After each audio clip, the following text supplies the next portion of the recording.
Bonjour à toutes et à tous et bienvenue dans cet autre numéro d'Afro Business qui s'intéresse à la fiscalité dans le secteur hôtelier, notamment au Cameroun. On parlera par ailleurs de l'entrée en vigueur depuis quelques semaines d'une nouvelle convention collective qui permettra à l'industrie touristique de contribuer davantage au rayonnement économique du Cameroun, de l'avis de plusieurs experts. On en parle notamment en seconde partie avec Wuli Foster Gomsi. Il est Tax Finance Accounting, il est consultant et PFAC Cameroun CEO qui a accepté de répondre à nos questions. Ce sera en seconde partie de ce programme. Mais tout d'abord, on va regarder cet élément de Cédric Tachago sur la nouvelle convention collective en vigueur depuis quelques semaines au Cameroun. La révision de l'ancien outil vise principalement à moderniser ce secteur d'activité et les rendre plus attractifs. Et pour certains experts, l'application de cette convention permettra à l'industrie touristique camerounaise de contribuer davantage au rayonnement économique. Sa vulgarisation était d'ailleurs au cœur d'un séminaire qui a réuni à Douala plusieurs acteurs de ce secteur. On regarde. Branche majeure de l'activité touristique au Cameroun, les hôtels, bars et restaurants révisent l'instrument fondamental de régulation des rapports entre employeurs et employés.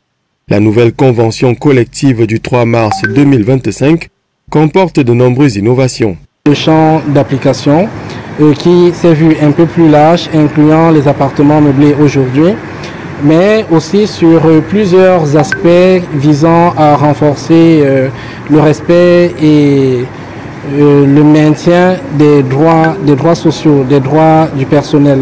Droit à l'opinion, encadrement des activités syndicales, prolongement des délais d'absence, le nouveau texte vise l'assainissement du climat social. Sur le point des indemnités, elle progresse passant de 3,7% pour certaines catégories à 42,8% pour d'autres. Une modernisation qui stimulerait davantage la compétitivité du secteur hôtelier. Le Cameroun, c'est un fabuleux gisement de potentialité touristique. Mais hélas, le tourisme, ça atteint seulement 5%.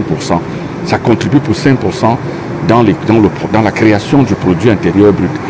Donc il y a des choses à faire. Au-delà des infrastructures qu'il faut construire, parce qu'à Nairobi, il y a 5 hôtels 5 étoiles. Réunis à Douala à l'initiative du cabinet PIFA Cameroun, employeurs, délégués du personnel, responsables des ressources humaines, se sont imprégnés des amendements majeurs apportés à cette nouvelle convention. Il est question pour nous de capitaliser sur le facteur rétention et fidélisation des talents. Je m'arrête à ce niveau-là parce que nous faisons face à une fuite de nos talents qui est de plus en plus grave, on dirait une hémorragie. Et nous voulons remercier tous les acteurs qui ont participé à la rédaction de cette nouvelle convention collective qui va nous permettre d'essayer de rebooster nos ressources humaines, le personnel et tout le monde du secteur d'activité. La dernière convention collective date du 31 octobre 2013. Après une modification fondamentale, les retombées positives sont plus que jamais.